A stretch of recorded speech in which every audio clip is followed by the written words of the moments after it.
اللہ کہتے ہیں کہ نبی صلی اللہ علیہ وسلم سے فذرنی، آپ نے سمجھا دیا، اب بھی اگر یہ خدا کے منکر ہیں چھوڑ دیں مجھے. ومن یکذب بہ، میں حضرت موسیٰ اور فرعون کا بتا رہا تھا. تو اتنے دلائل اللہ نے قائم کر دی اپنے ہونے کے، پھر بھی جو بدبخت انسان ہے وہ کہتے ہیں نہیں اللہ مجھے آ کے اپنی زیارت کرائے میں دیکھوں. وہ بھائی اگر زیارت ہی کرا دے پھر تو آزمائش ختم نا. تو دیکھی بھی چیزیں ہیں، پھر کیا ایمان، کیا کفر، کیا شکر گزاری، کیا ناشکری، پھر تھوڑی ہے. پھر تو سارے انسان کے بچے بن کے زندگی گزاریں گے، پھر تو سارے آ جائیں گے، پھر تو جو اللہ کہے گا وہ کرتے چلے جائیں گے. آزمائش تو یہ کہ نشانیاں دیکھ کر کس پر یقین کرو، اللہ پر، اپنے رب کو پہچانو. تو جو کام فرعون نے کیا تھا نا، حضرت موسیٰ نے دلائل کے انبار لگا دیے. فرعون کے پاس جب جواب نہیں بنا نا تو مذاق کیسے اڑایا اس نے.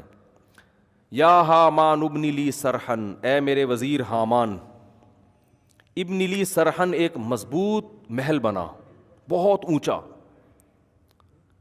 لعلی اطلع الی الہ موسیٰ، اتنا اونچا ہونا چاہیے کہ اس کی چھت پہ چڑھ کر میں موسیٰ کے خدا کو دیکھنا چاہتا ہوں، مجھے نظر آ جائے گا. ابھی تو یہاں سے نظر نہیں آ رہا، شاید اوپر چڑھوں گا تو نظر آ جائے گا. قرآن کیا کہتا ہے؟ واستکبر ہوا وجنودہ، فرعون نے تکبر کیا، خدا کی آیات کا مذاق اڑایا. بھائی تو کچھ اور دلیل دے دے، کچھ اور بات کر لے. یہ کہ میں سوچتا ہوں، غور کرتا ہوں اس پہ، میں جو خدا کے منکر ہیں آپ کو ان کے ساتھ بٹھا کے مناظرہ کروا دیتا ہوں، یہ کہہ دے تو. یہ کیسی بات کر رہا ہے؟ یہ تو مذاق اڑانے والی بات ہو گئی نا.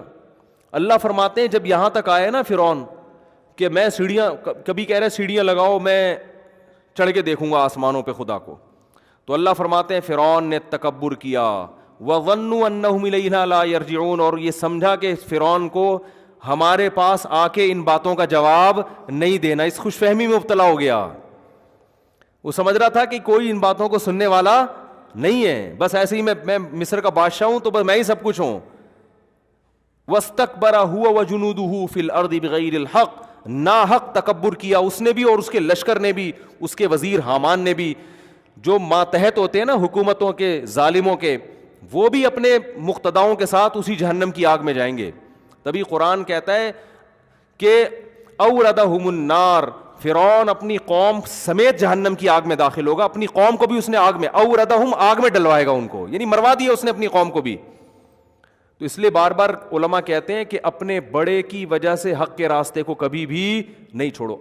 بڑے کون ہوتے ہیں؟ سیاسی لیڈر. آج کل لوگ اپنے سیاسی لیڈر کی وجہ سے حق بات نہیں کرتے. یہ جرم بہت ہو رہا ہے معاشرے میں. آپ کا سیاسی لیڈر کتنا ہی غلط کرے اس کی ہر غلطی ٹھیک ہے.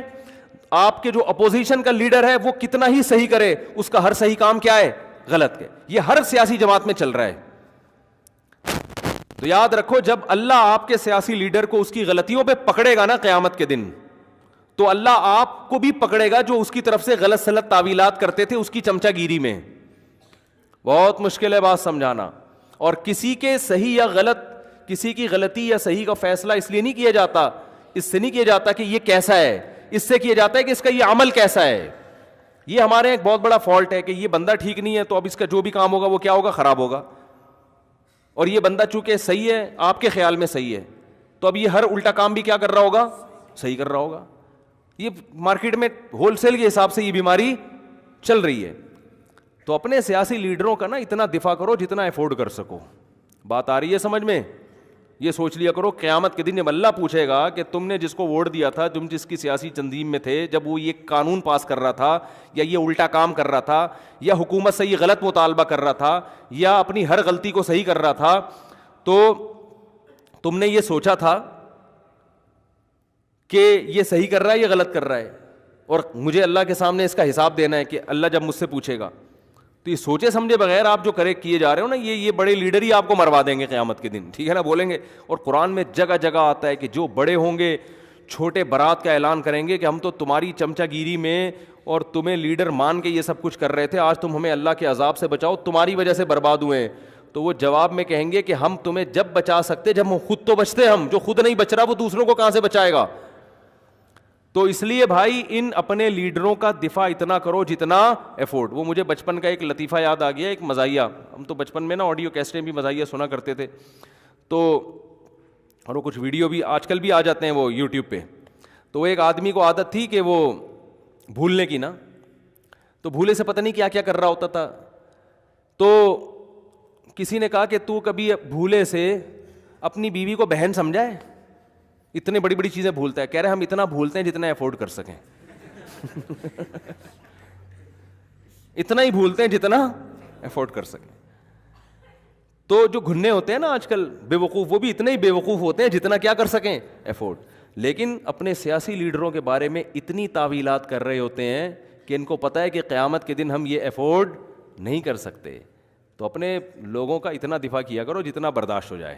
بسوں کے پیچھے بار بار بتاتا ہوں, لکھا ہوتا ہے تب پڑھے تو پاس کر, ورنہ کیا کر, ورنہ برداشت کر. یہ بہت اہم پوائنٹ کی بات لکھی ہوتی ہے اس میں.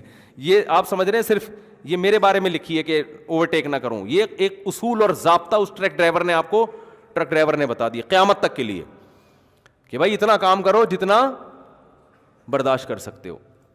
تو خیر, تو فرعون نے کیا کہا کہ عمارت بناؤ, میں چڑھ کے دیکھوں گا خدا مجھے نظر آئے. تو اللہ فرماتے ہیں تکبر کیا. موسیٰ دلائل دے رہے ہیں, احسن کل شیء خلقہ ثم ہدی, ہر چیز کو بہترین انداز سے کس نے بنایا ہے. یہ چیزیں آٹومیٹیکلی بنی ہوتی ہیں تو اتنی بہترین انداز سے تھوڑی بنتی. پھر ہر چیز کو نیچر کے راستے پہ چلا دیا, آسمان سے بارشیں برسا رہا ہے, مٹی سے انسان کو بنا دیا, سارے تصرفات کیسے مٹی سے کھلونے بنائے ہیں, اسی مٹی سے خربوزے بن رہے ہیں. زمین میں دیکھو کچھ نظر آتا ہے, انار انگور خربوزہ کچھ بھی نہیں ہے. اسی مٹی سے حضرت انسان بن رہا ہے, اسی مٹی سے مرد بن رہا ہے, اسی مٹی سے عورت بن رہی ہے, اسی مٹی سے انار بن رہا ہے, اسی مٹی سے انگور بن رہا ہے, اسی مٹی سے. ہم تو مٹی سے ٹینی نانا والی گاڑیاں بناتے تھے, اس کے علاوہ ہم کچھ بھی نہیں بنا سکتے تھے. خدا اس مٹی سے آم بھی بنا دیتا ہے, خدا اس مٹی سے خربوزے بنا دیتا ہے, خدا اس مٹی سے کھجوریں بنا دیتا ہے, خدا اس مٹی سے انسان بناتا ہے, اس مٹی سے شیر بنایا, گدھا بنایا, کتے بنائے, بلیاں بنائیں, ساری چیزیں اسی مٹی سے بنا کے اور زمین میں پھیلا دی. کیا کچھ نہیں بن رہا, اور پھر دوبارہ اس مٹی کر دیتا ہے, تھوڑے دنوں میں مار کے دوبارہ وہ کیا بن جاتی ہیں, مٹی. کیا یہ آٹومیٹیکلی ممکن نہیں ہے. تو اللہ کہتے ہیں کہ میں نے اتنے دلائل دے دیے ہیں, اب بھی ان کی سمجھ میں نہیں آ رہا. فذرنی, اے محمد صلی اللہ علیہ وسلم آپ ٹینشن نہ لیں, چھوڑ دیں میرے حال پہ, اور مجھے اس کے ساتھ میں نمٹ لوں گا. آپ کا کام ہے تبلیغ, آپ اس کی سمجھ میں نہیں آ رہا کسی اور کو سمجھائیں. ان نفعت الذکریٰ سیذکر من یخشی, جس کے دل میں خوف ہوگا وہ ضرور آپ سے نصیحت حاصل کرے گا. یہ نہیں کہ نصیحت ہی چھوڑ دیں, ان لوگوں پہ چھوڑ دیں جن سے فائدے کی امید نہیں ہے. اچھا, اب قرآن کہتا ہے کہ ان کو میرے حال پہ چھوڑ دیں, میں نمٹتا ہوں. تو اب فوراً سوال پیدا ہوتا ہے کہ اب تو اللہ ان کو پکڑ کے مار دے گا. بالکل ہے بھائی, اب تو اللہ جب نبی کو اور جو بھی قیامت تک دعوت دینے والے لوگ ہیں, حق کی بات کرنے والے لوگ ہیں, گویا اللہ نے ان سے کہہ دیا اب آپ کیا ہو جائیں, سائڈ پہ ہو جائیں, اب میں نمٹوں گا ان سے. تو فوراً ایک خیال آتا ہے نا کہ اب تو اللہ ان کو چھوڑے گا نہیں. اللہ فرماتے ہیں ایسا نہیں ہے کہ میں ان کو پکڑ لوں گا فوراً مار دوں گا, نہ سنستدرجہم, میں ان کو ڈھیل دوں گا. اتنے دلائل قائم کرنے کے بعد بھی سمجھ میں نہیں آ رہا, تو اب میں ان کو کیا دوں گا, ڈھیل. کھاؤ پیو موج مستی کرو, کوئی بات نہیں, کیونکہ دنیا دارالامتحان ہے, دارالجزا نہیں ہے. جیسے آپ ایگزامینیشن ہال میں بیٹھے ہو, پیپر حل ہی نہیں کر رہے, ایگزامینر آپ کے کان میں آ کے کہتا ہے بھائی کیا کر رہا ہے یار, آپ کو شاید بھول گئے ہوگے, پیپر کا ٹائم شروع نہیں ہوا. وہ سمجھتا ہے شاید غلط فہمی ہوئی, یاد دہانی کرائے گا بھائی ٹائم شروع ہو گیا پیپر, اگر آپ کو پیپر نہیں ملا تو میں لا کے دے دیتا ہوں. وہ اس طرح سے نصیحتیں کرے گا نا. پھر بھی آپ بیٹھے ہو سر پکڑ کے, وہ آ کے کہے گا, پاکستان میں ہوگا تو پھر تو کوئی مسئلہ ہی نہیں ہے, آ کے کہے گا نہیں ہو رہا, حل نہیں ہو رہا, لاؤ 50 روپے تو میں کروا کے لاتا ہوں. یہ تو میں وہاں بتا رہا ہوں, کراچی میں تو شاید ایسا ہی ہوتا ہے, باقی کا مجھے نہیں پتا, سب جگہ ہی ایسے ہو رہا ہے. ٹھیک ہے نا. تو لیکن اگر سچی مچی کا یعنی کوئی صحیح ایماندار ہو تو وہ کیا کرے گا کہ آپ کے پاس آئے گا, آپ سے بولے گا بھائی کیا مسئلہ ہے, شاید آپ کو نہیں پتا کہ ٹائم شروع ہو گیا, بھائی ٹائم شروع ہو گیا, کہہ کے آپ کہیں گے اچھا ٹھیک ہے پتہ چل گیا. پھر بھی آپ پیپر حل نہیں کر رہے, وہ آگے کہ بھائی کوئی پیپر ایسا تو نہیں آپ کو فزکس کا پیپر تھا اور کسی نے غلطی سے کیمسٹری کا تو نہیں پکڑا دیا, کسی اور کلاس کا تو نہیں, چیک کر لوں, نہیں یہ مجھے فزکس کا ہی ملا ہے, ماشاء اللہ بہت اچھا.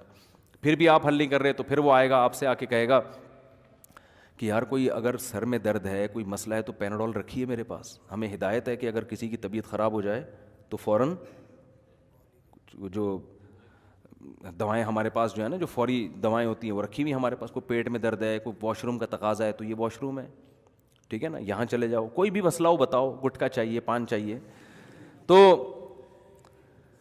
وہ آپ کو 5-6 دفعہ نصیحت کرے گا. اس کے بعد کہے گا 2-3 دفعہ اور کرے گا تو کوئی دوسرا جو اس سے سینئر ہوگا بولے گا بھائی تو اس کو چھوڑ دے اپنے حال پہ, اس کو کیا کر, چھوڑ دے. اور جو پیپر چیک کرنے والا اگر وہاں کھڑا ہوگا نا, وہ کہے گا کہ اس کو چھوڑ دے, میں اس سے خود ہی نمٹ لوں گا, تیرا کام کیا ہو گیا, ختم. پیپر میرے پاس آئے گا, کچھ بھی نہیں لکھا ہوگا تو فیل کر دوں گا.